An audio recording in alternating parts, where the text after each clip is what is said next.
Hey everybody, glad to have you back. I am about to do an episode here that's going to be on how to connect wire nuts to wires simplified. I know that sounds kind of silly, but if you've been like me in the field, I have fought and fought and fought trying to get two dadgum wires to stay under a wire nut. One will stay, one won't. And I really had a simple trick explained to me one time that I thought that just changed my world. And it really made all my wires stay together under a wire nut, whether I had two or three or four. All right. So I want to show you that trick, but before I do it, I just want to cover a few things, and I want to cover about the wire stripper. So I got this little set right here. I've had these forever. Okay. I've also got another smaller set that doesn't have all this down here. But have you ever noticed there's a lot of stuff written on these things? And I like to show it to you because it can help. And then also I've got a chart I'd like to show you real quick, and then I'll show you how to cut the wires and make them fit under a wire nut very, very easily and stay, okay? So without further ado, let's go to it. So this is, my wire strippers I was showing you earlier. Now what I'm going to do is I'm going to put a little magnifying glass over here, just to kind of help my camera out. All right, and give you a little better view. All right, so now, perfect. Now, if you look, I've got, let me flip this over. There we go. All right, we've got some numbers up here. Now, down below, real quick, and I'll just talk to you real quick about this. This is where you can do crimping of connectors, okay? So, like if you got a ring connector, or if you've got a open connector, female stake on or a male stake on, you would slip those over your wire, and then you want to crimp them. And this is really the best way to do it. Your needle nose doesn't do it very well at all. And if any of you fought that, it's really hard.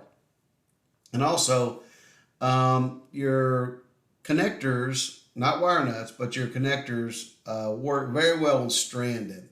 On solid, not so well. And so really on solid, you really are supposed to do soldering would be good.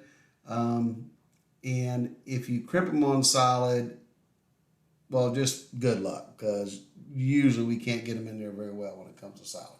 You really got to use the right connector, which is going to be soldered. Without that, let's talk about this.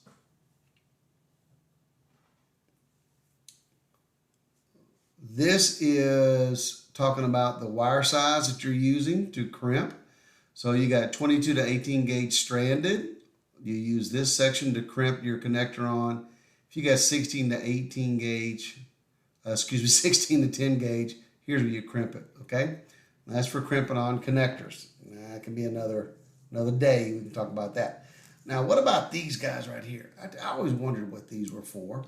Well, here's what we do. We see that says cut copper only. That's for that. AWG solid, that's not for that. AWG strand is not for that. So what this is for? What's all this about? Well, here's what they're for. They're actually to cut bolts. That's right. You can cut a bolt with this. So I'm going to flip this back over again. And on this side, it gives you the size of the bolt that you need. Now again, these are a pretty old worn pair here. So,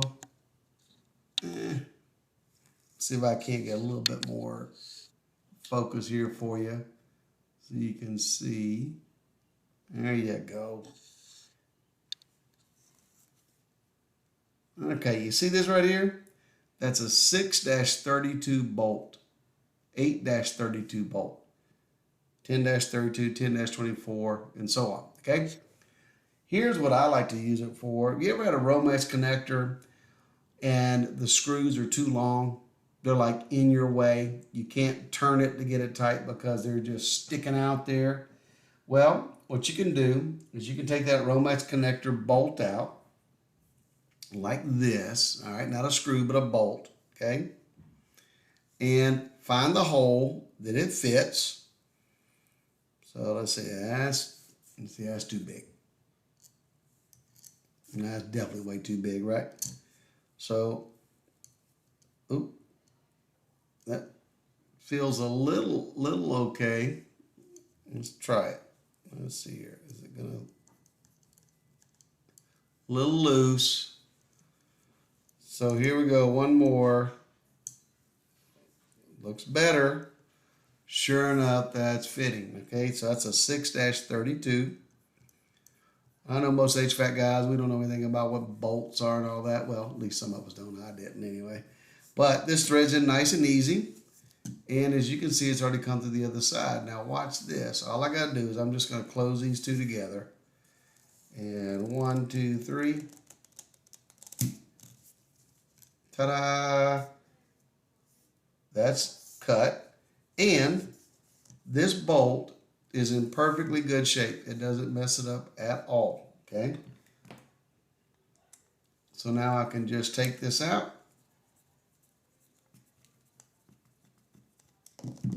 And a nut will fit back on this, and this will fit perfectly back into a Romex connector, and now it won't be too long and in your way. So anyway, that's a little tip for you. Every now and then we need to know that, and that's what these guys are for right here. Now, what about up here? This is what we use like 99% of the time, right? So, first of all, whoop, how about that? See, I don't have a professional editor, so it's got to do what I got to do.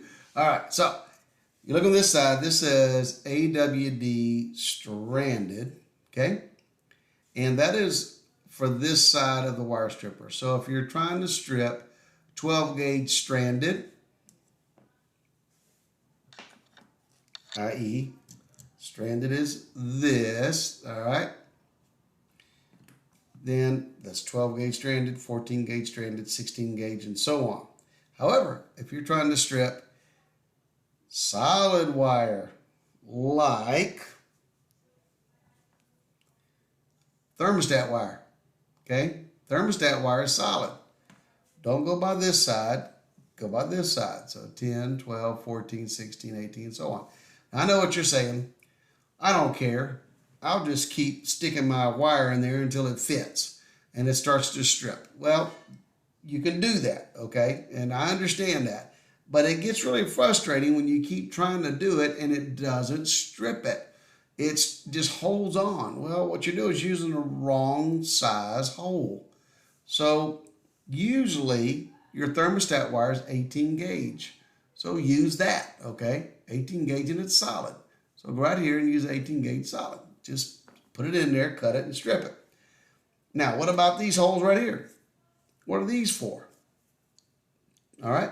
This is to actually make a really nice shepherd's hook to go wrap it around a wire. So put it right inside the hole there. Okay. And then you take it and you bend it. And look at there, a really, really nice shepherd hook. Yes, you can use needle nose and you can even use this, which makes it okay, but this is like a perfect shepherd's hook. And then you put that around the screw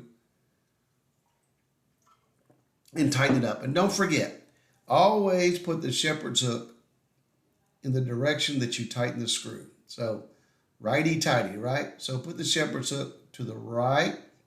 So when you tighten the screw down, it's going to pull this in underneath that screw. Don't go the other way, go that way. Now, let me show you how to put together two pieces of wire where it won't give you trouble. So we're going to do a stranded and we're going to do a solid together. Mortal enemies when it comes to wire nuts, right? So here we go. I've got you stranded and a solid. Here is the trick. You want these guys to be squared up, okay? Have them square. And I've saw some videos where they have the stranded sticking a little bit further out and all.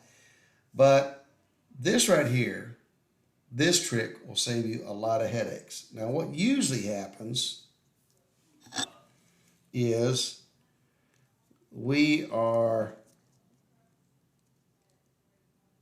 too long.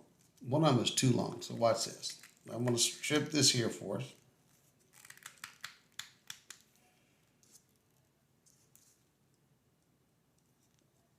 Oh, sorry. Wasn't paying attention. Where was that? All right. Okay. Here we go. So we got this. And what happens, a lot of times, you got this problem right here. We don't pay attention, and we're trying to put it together, strip it together, get them all lined up. I don't care if you got 2 conductors, 3 or 4. Go over here and cut them square. Nice and square. Then take your wire nut, slip it over it. Don't pre-twist them. What will happen is one will stick out further than the other, and the wire nut will only catch the one sticking out. Put them side by side, square them off. I can't stress the importance of squaring them all off together, and then twist them. Let the wire nut do the job. And if this is too hard, they're too heavy duty, then just take your lineman pliers and turn it, okay? Hi-ya. There. Now, the way you test it is grab each one individually, okay? Not all together. Each one. If you got 2 or 3 or 4, grab each one independent and pull them loose. Now, I'm going to undo this, which will kind of undo the twist, but I just want you to see, okay? That's what it does, okay? It wraps it around there nice and even for you. If you got 4 conductors, then you would take them, if this was all 4 of them, and you would cut, not my fingers, you would cut all of them square, okay? And I usually, when I got a lot of conductors, I don't use these guys. These are nice for cutting like 1 or 2 conductors. Don't use those. Use your side cutters. Yes, these are my used side cutters. They've got some rust on them, okay? They're not brand new. And then, or if you got some really, really heavy ones, then use your lineman pliers to cut them, okay? These guys can do the job. What do you think happened right there? I'm not going to tell you. You probably know already. Hi. You can tell I've had them already, right in the field. So, the way to make these wires all stick together, let me get back here and talk to you again. The way these wires, you want to make them come together under the wire nut is take the wires, cut them square, okay? So don't have one sticking up like this. If you do, just take them all, run them side by side, cut them square, let the wire nut do the job. I know you're tempted to pre-twist them.